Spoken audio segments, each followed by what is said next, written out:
अस्सलाम वालेकुम दोस्तों, मैं उम्मीद करती हूँ आप लोग जहाँ कहीं भी हों इंशाल्लाह खैरियत से होंगे। आज भी मैं आप लोगों को अपने कुछ पुरानी क्लिप्स दिखाऊंगी अभी इस वीलॉग में, और इसके बारे में बता दूं कि ये 1985 से लेकर 1988 के दौरान जो ख़बरनामे और ख़बरें वगैरह थीं उनके क्लिप्स हैं, और इनमें आप ज़्यादातर साबिक़ वज़ीर-ए-आज़म मोहम्मद ख़ान जुनेजो के जो मुख्तलिफ़ मसरूफ़ियात हैं और उनसे मुताल्लिक़ जो ख़बरें हैं वो क्लिप्स आप देखेंगे। इससे पहले मैं आपसे मोहम्मद ख़ान जुनेजो का कोई थोड़ा सा मुख्तसर सा तारुफ़ करवा दूं। ये एक बहुत ही, इनका ताल्लुक़ सिंध के शहर सांगड़ से था, और ये एक बहुत ही संजीदा, मुदब्बिर और मज़बूत वज़ीर आज़म थे। मज़बूत वज़ीर आज़म मैंने इस लिहाज से कहा कि इन्होंने जनरल ज़ियाउल हक़ जैसे डिक्टेटर के साथ काम किया, और बहुत ही इन्होंने उनसे अलहदा होकर बहुत आज़ादाना फ़ैसले किए जो बिल आखिर इनकी बरतरफी का सबब बने। इसीलिए मैं ये कहती हूँ कि मोहम्मद ख़ान जुनेजो ने इक़्तिदार के लिए सियासत नहीं की, बल्कि वाकई ही उन्होंने मुल्क में बहाली जमहूरियत के लिए बहुत काम किया। मोहम्मद ख़ान जुनेजो मार्च 1985 में मुंतखब होकर असम्बली में आए थे, और उन्होंने आने के बाद, जब वो मतलब वज़ीर आज़म बनने के बाद जब वो पहली मरतबा अपने आबाई शहर सांगड़ गए तो उन्होंने वहाँ ये ऐलान कर दिया कि माशाअल्लाह इसी बरस उठा लिया जाएगा, क्योंकि जमहूरियत और माशाअल्लाह एक साथ नहीं चल सकते। इससे पहले उन्होंने इस बारे में जनरल ज़ियाउल हक़ से कोई मशवरा भी नहीं किया था, उन्हें बताया तक नहीं था। तो ज़ाहिर है कि जब उन्होंने ये ऐलान कर दिया तो जनरल ज़ियाउल हक़ को ये बात बहुत नागवार गुज़री, और वो इस पर खुश तो नहीं थे, लेकिन बहरहाल उन्हें उसी साल फिर मुल्क से मार्शल लॉ उठाने का ऐलान करना पड़ा। यानी मार्च में ये मुंतखब हुकूमत आई थी, और 30 दिसंबर 1985 को मुल्क से मार्शल लॉ उठा लिया गया। मार्शल लॉ के तमाम अहकाम और ज़वाबित मनसूख कर दिए गए हैं। 20 साल बाद मुल्क से हंगामी हालत खत्म कर दी गई है, आवाम के तमाम बुनियादी हुकूक बहाल कर दिए गए हैं, और सिविल अदालतों की बालादस्ती कायम कर दी गई है। सदर ममलकत का तारीखी ऐलान। जनाब स्पीकर, आज मार्शल लॉ उठाने के ऐलान के साथ चंद अहकामात जारी किए जाएंगे। इन अहकामात में से एक हुक्म के मुताबिक मौजूदा आइन अपनी तमाम शिक्कों समेत कुल्ली तौर पर बहाल है।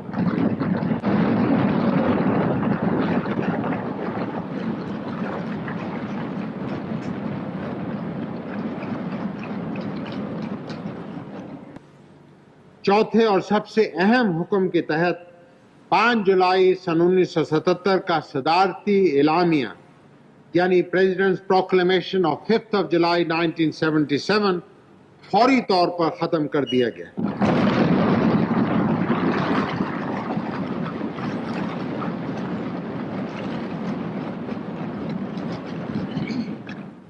मार्शल लॉ के उठाए जाने के साथ साथ मुझे 9 करोड़ अवाम की सलाहियतों पर पूरा यकीन, मुझे उनके जज्बा हुर्रियत पर फख्र है, मुझे उनके एहसास जमहूरियत पर पूरा इत्मीनान है। मैं मुल्क की बागडोर उनके सुपुर्द करता हूं, और आज 30 दिसंबर 1985 को अभी और फौरी तौर पर अपनी तकरीर खत्म होने के बाद इस मुअज़्ज़ज़ ऐवान के सामने मार्शल लॉ उठाने का ऐलान करता हूं। शुक्र अल्लाह।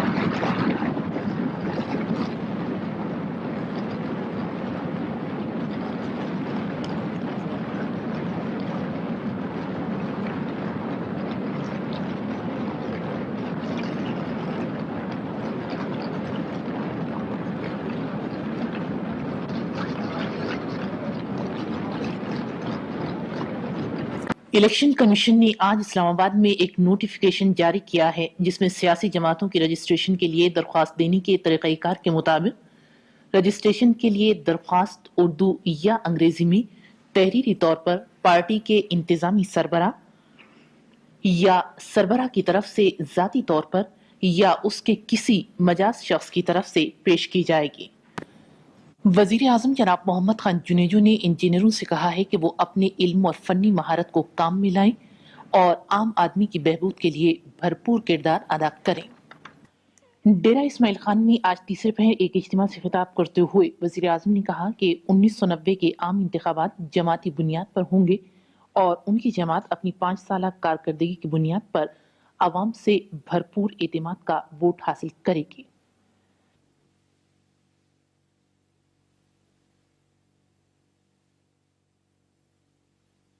آج قومی اسمبلی کو بتایا گیا کہ ملک میں 1990 تک بے گھر افراد کے لیے 7 مرلہ اسکیم کے تحت 22 لاکھ پلاٹ تیار کیے جائیں گے۔ وزیر اعظم جناب محمد خان جنیجو نے کہا ہے کہ وہ عوام کے مسائل معلوم کرنے کے لیے چاروں صوبوں کے اندرونی علاقوں کا دورہ کریں گے۔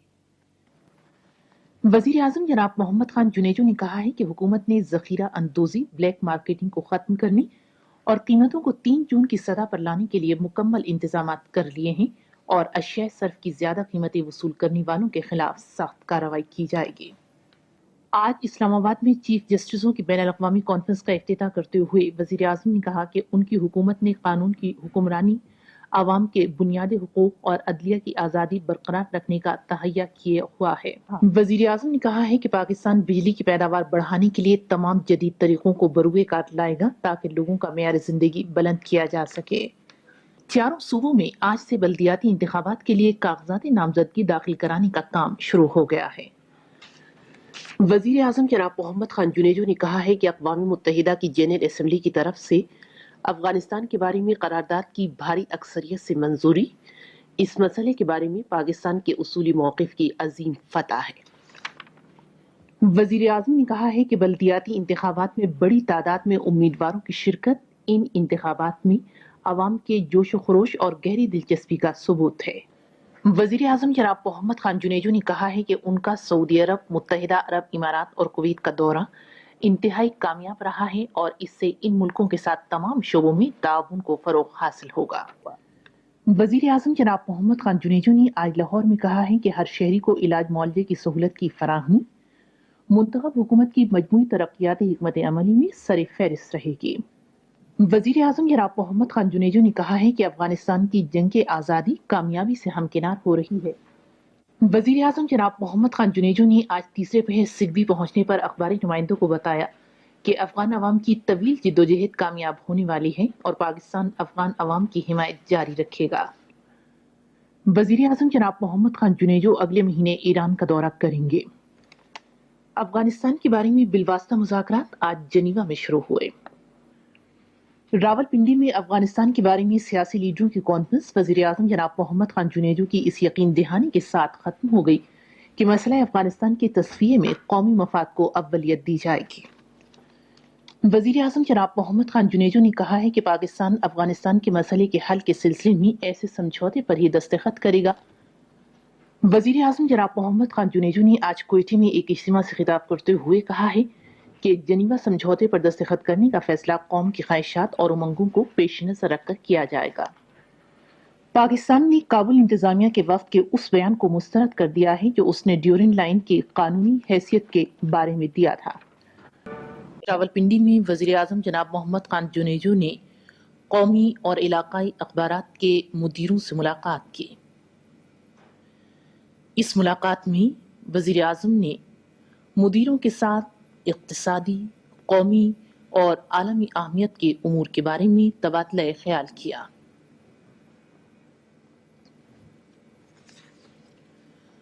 آج راولپنڈی میں joint chief of staff committee کے chairman general Rahimuddin Khan, vice chief of army staff general Khalid Mahmood Arif, بحریہ کے chief of staff admiral Tariq Kamal Khan اور فضائیہ کے chief of staff air chief marshal Jamal Ahmed Khan نے وزیر اعظم جناب محمد خان جنیجو سے ملاقات کی۔ مسٹر رچرڈ نکسن نے آج راولپنڈی پہنچنے کے تھوڑی دیر بعد اسٹیٹ گیسٹ ہاؤس میں وزیر اعظم جناب محمد خان جنیجو سے ملاقات کی۔ وہ کچھ دیر وزیر اعظم کے ساتھ رہے اور باہمی دلچسپی کے امور پر تبادلہ خیال کیا۔ رات 1:30 بجے قومی اسمبلی سے خطاب کرتے ہوئے وزیر اعظم نے سرکاری پارلیمانی گروپ اور آزاد پارلیمانی گروپ کے درمیان 8वें तरमीमी बिल पर समझौते का तारीखी ऐलान किया और कहा कि इस बिल की मंजूरी से माशाल्लाह हमेशा के लिए उठाने की राह हमवार हो जाएगी। आज रावलपिंडी में वफाकी काबीना का इजलास हुआ। वजीर आजम मोहम्मद खान जुनेजो ने सदारत की। वज़राए ममलकत और सूबाई वज़राए आला ने इजलास में शिरकत की।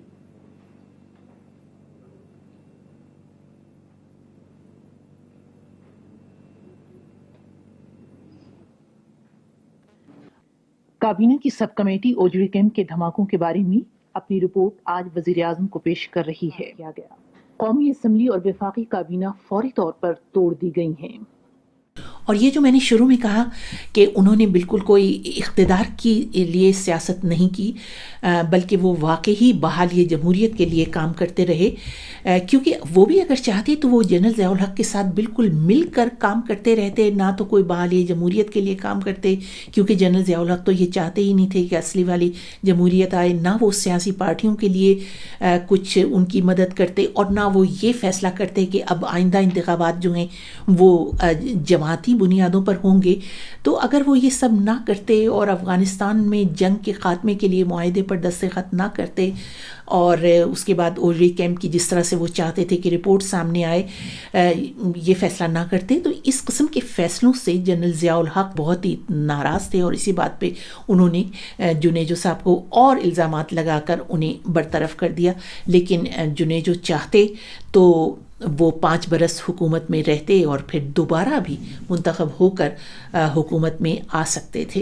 तो इसीलिए मैंने इब्तिदा में ये कहा था कि मोहम्मद खान जुनेजो एक बहुत ही मुदब्बिर, संजीदा और एक ऐसे वज़ीर आज़म थे जिन्होंने इक़्तिदार के लिए नहीं बल्कि खुलूस से मुल्क की बेहतरी के लिए काम करना चाहा था।